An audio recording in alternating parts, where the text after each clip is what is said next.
Olá, seja bem-vinda, seja bem-vindo ao Mente Aberta Audiobooks. A nossa leitura inclusiva de hoje será o discurso de Sêneca intitulado Da Tranquilidade da Alma, do capítulo 6 ao 10. Mas antes de começarmos, peço que se inscreva no nosso canal e ative o sininho para receber nossas notificações. Vamos a isso. 6. Primeiro devemos examinar a nós mesmos. Em seguida, os negócios que vamos empreender. Por fim, aqueles pelos quais e com os quais iremos trabalhar. Antes de tudo, é necessário estimar a própria capacidade, pois muitas vezes parece que podemos suportar mais do que realmente podemos. Assim, um fracassa por sua confiança na eloquência, outro porque exigiu do seu patrimônio mais do que podia. Um terceiro, de saúde debilitada, ficou sobrecarregado pelo trabalho penoso. A uns, a timidez é pouco adequada para os cargos públicos que requerem a cabeça erguida. A outros, a inflexibilidade não os torna aptos para a vida social. Outros ainda não têm controle sobre a sua ira, e qualquer indignação os faz lançar palavras agressivas. Há aqueles também que não sabem se conter com civilidade nem se abster de gracejos perigosos. Para todos estes, é mais útil o recolhimento que os negócios públicos. Uma natureza feroz e impaciente deve evitar as irritações nocivas à liberdade. Deves considerar, pois, se a tua natureza te torna mais apto para as ações ou para o estudo ocioso e contemplativo, e deves te inclinar ao que com força te atrai. Isócrates retirou Éforo do foro com mão firme quando percebeu que ele era mais útil na composição de registros de história. Talentos forçados respondem mal. Se a natureza é relutante, o trabalho é infrutífero. Depois, devemos examinar as obras que empreendemos e comparar as nossas forças com as coisas que vamos tentar fazer, pois sempre deve ser maior a força daquele que trabalha do que a da obra a ser realizada, visto que, obrigatoriamente, se as cargas forem maiores que o carregador, elas irão oprimi-lo com seu peso. Além do mais, existem outras atividades que não são tão grandes nem fecundas, trazendo muitos outros afazeres. Devemos fugir delas, pois uma vez que nos aproximamos, não existe uma saída fácil. Apenas se deve pôr a mão naquelas coisas que se sabe que têm fim, ou que se pode fazer, ou ainda as que certamente se pode esperar concluir. Deixemos de lado todas as atividades que vão além da medida e não terminam onde deveriam. 7. Deve-se ter uma cuidadosa escolha dos homens para sabermos quais são dignos de que lhes consagremos uma parte da nossa vida, ou se é proveitoso que com eles percamos tempo, pois alguns nos imputam como dever aquilo que voluntariamente lhes concedemos.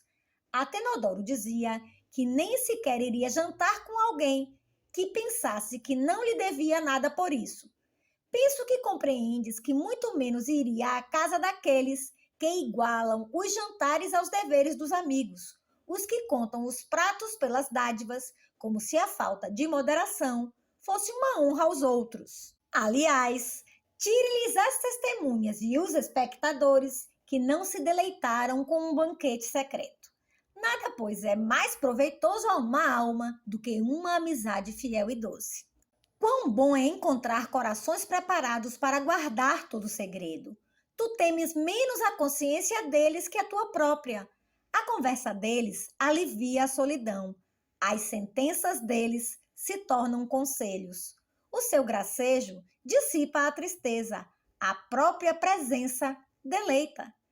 Tanto quanto for possível, devemos escolhê-los dentre os isentos de paixões desregradas, porque os vícios entram sutilmente e passam para quem está próximo e prejudicam pelo contato.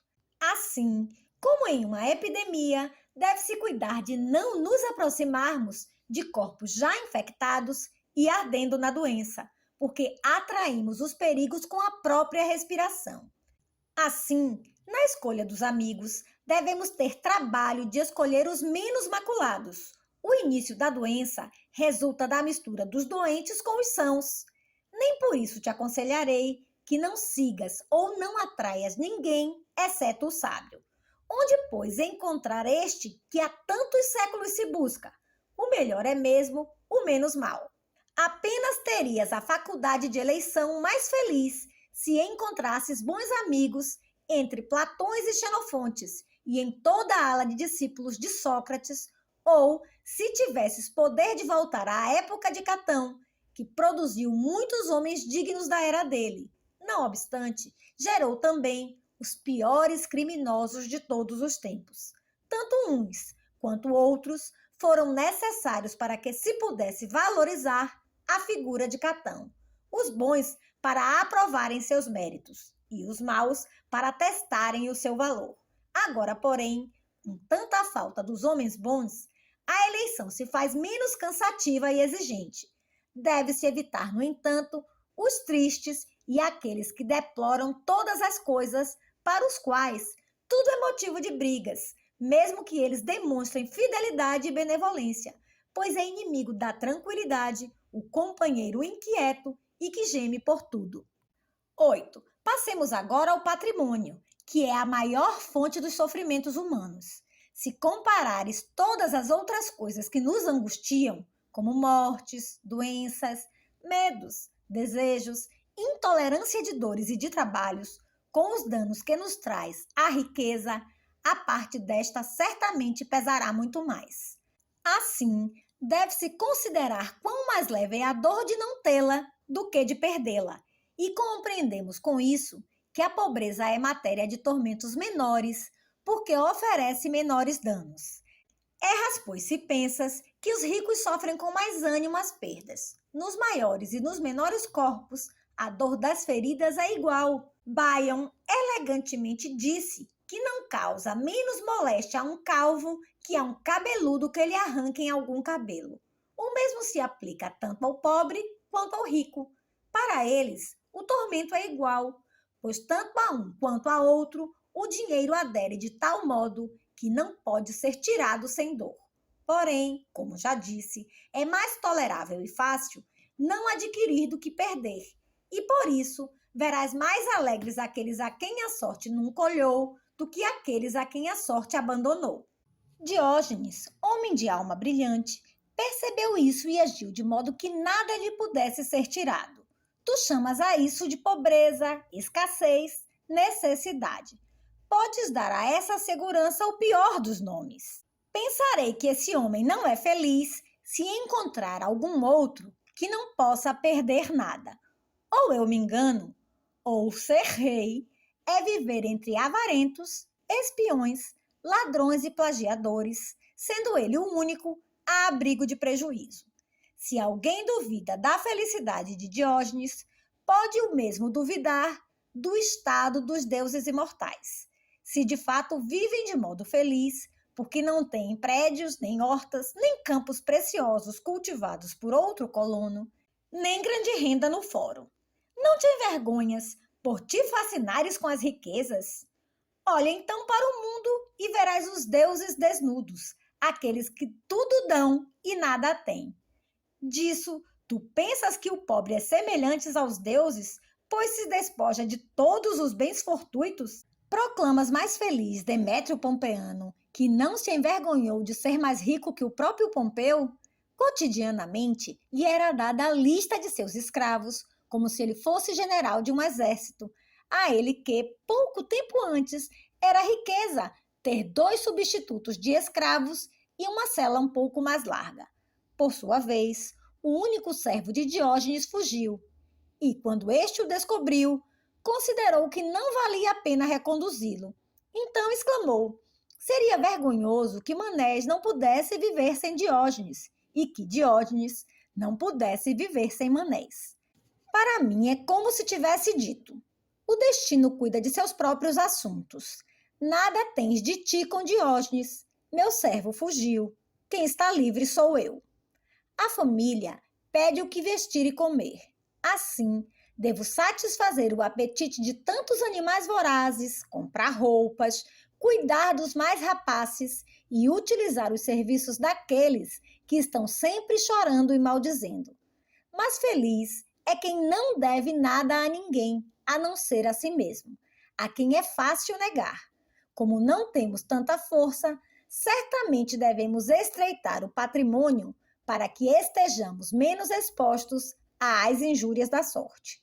Na guerra, são mais hábeis os corpos que podem se contrair e se proteger com os escudos que aqueles cujo grande tamanho os deixa expostos às feridas. Com relação ao dinheiro, o melhor critério consiste em não cair na pobreza, nem dela afastar-se totalmente. 9. Esta medida de contenção só nos agradará se antes tomar-se gosto pela parcimônia, sem a qual nenhuma riqueza é o bastante, já que a modéstia também pode levar ao desperdício. Como se trata de recurso que está ao alcance de nossas mãos, se assumirmos a parcimônia, a própria pobreza poderá converter-se em riqueza. Convém nos afastar da pompa e medir a utilidade das coisas, e não a sua beleza exterior. A comida deve aplacar a fome, a bebida a sede, sendo, portanto, o prazer reduzido ao apenas necessário. Aprendamos a nos apoiar em nossos próprios membros, moderemos o nosso comer e o nosso vestir não a modismos, mas ao que nos ensinaram os antepassados. Aprendamos a cultivar o comedimento, a refrear a luxúria, a moderar a ânsia de glória, a suavizar a ira, a olhar com simpatia a pobreza, a cultivar a frugalidade. Embora essas coisas envergonhem a muitos, empregando remédios mais simples para os desejos naturais. Aprendamos a eliminar os desejos licenciosos e atenção em relação ao futuro. Devemos agir de modo que se possa pedir as riquezas a nós mesmos e não ao destino. Nunca pode tanta variedade e iniquidade de casos ser assim repelida, do mesmo modo que não se pode livrar das tormentas a frota lançada ao mar. Convém diminuir nossas atividades para que os arroubos do destino caiam no vazio. Por isso, às vezes, os exílios e as calamidades se tornam um remédio e leves incômodos curam-os de maior proporção. Quando a alma pouco ouve os preceitos, não pode mais se curar de modo suave. Não seria então para o seu bem que lhe fossem prescritas a pobreza, a infâmia e a ruína, já que um mal se opõe a outro mal? Portanto, devemos nos acostumar a jantar sozinhos, a servir-nos de poucos escravos, a usar as roupas de modo adequado e a morar em casas menores. Não apenas nas corridas e nas lutas do circo, sobretudo na vida, precisamos não ir além dos limites que nos são impostos. Até mesmo os gastos com os estudos, embora sejam os melhores gastos, só serão razoáveis se tiverem moderação. Para que inúmeros livros e bibliotecas, dos quais o dono, durante uma vida inteira, lê apenas os índices? Uma infinidade de livros sobrecarrega, mas não instrui. Melhor ater-se a poucos autores do que errar por muitos. 40.000 livros arderam em Alexandria. Belíssimo monumento de régia opulência elogiou outro, assim também como Lívio, que disse ter sido uma obra máxima da elegância e do cuidado dos reis. Não foi, porém, do meu ponto de vista, nem elegância nem cuidado, mas estudada luxúria. Ou melhor, não foi estudada, pois não para os estudos, apenas para o espetáculo, essas obras foram reunidas. Tal como acontece com muitos que, embora desconheçam as primeiras letras, fazem dos livros não instrumentos de estudo, mas apenas ornamentos das salas de jantar. Assim, juntem-se apenas os livros que sejam suficientes, nenhum por ostentação. Dirias, é mais honesto gastar o dinheiro com livros do que com vasos de Corinto e com quadros. Cabe-me responder que sempre é vicioso o que está em excesso. Qual o motivo de tua complacência com quem coleciona armários de ciprestes e de marfim e busca livro de autores desconhecidos ou não recomendados para bocejar entre tantos milhares de livros, uma vez que se comprais apenas com as capas e os títulos. Verás, pois, na casa dos homens mais ilustres, qualquer livro que tenha sido escrito sobre oratória e história, tendo as estantes abarrotadas até o teto. Hoje, como as piscinas nas termas, a biblioteca também é um ornamento obrigatório em qualquer casa de prestígio.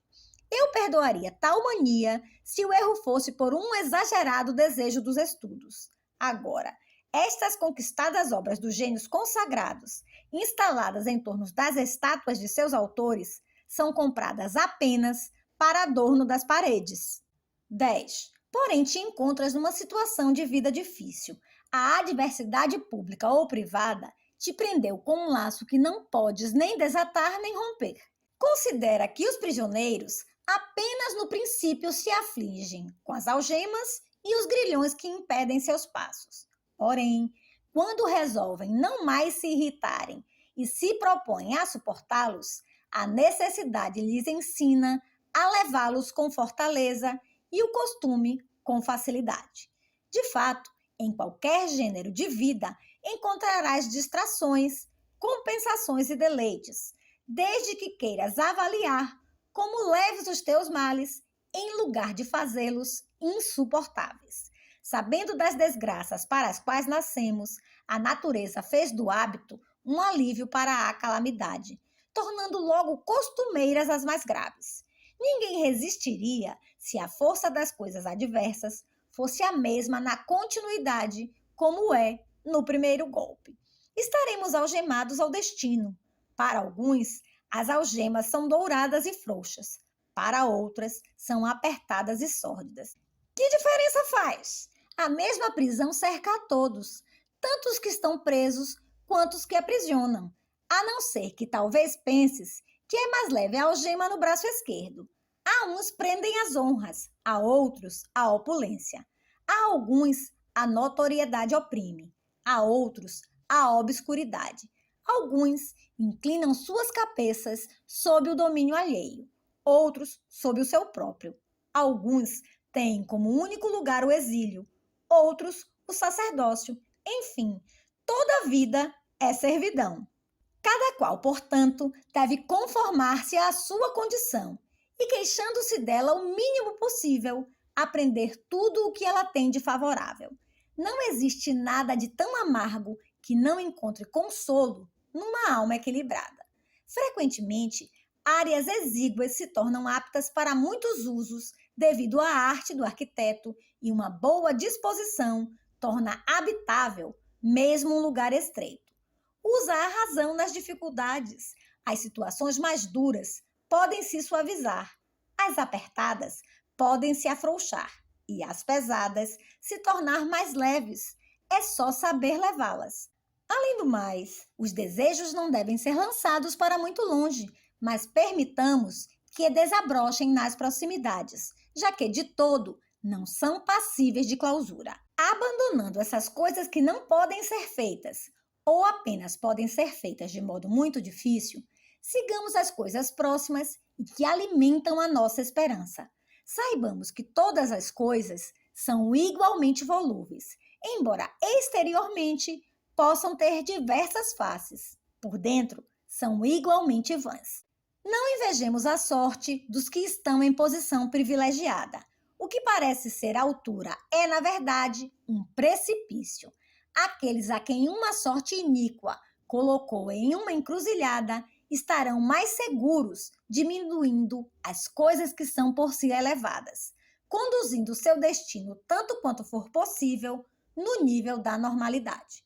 Muitos são os que devem se manter em seu pedestal, do qual não podem descer, a não ser caindo. Por isso, procuram demonstrar que são pesados aos outros, não porque se comprazem em pairar sobre eles, e sim por serem a isso obrigados. Assim, por sua justiça, mansidão, humanidade e generosidade, preparam-se para enfrentar as adversidades do destino, já que tal esperança lhes deixa mais seguros. Porém, nada poderá nos defender dessas flutuações da alma, a não ser determinar limites à ambição de crescimento, assim como não deixar a última palavra ao arbítrio do destino. É certo que alguns desejos incitam a alma, mas, sendo limitados, não se tornarão nem imensos nem incertos.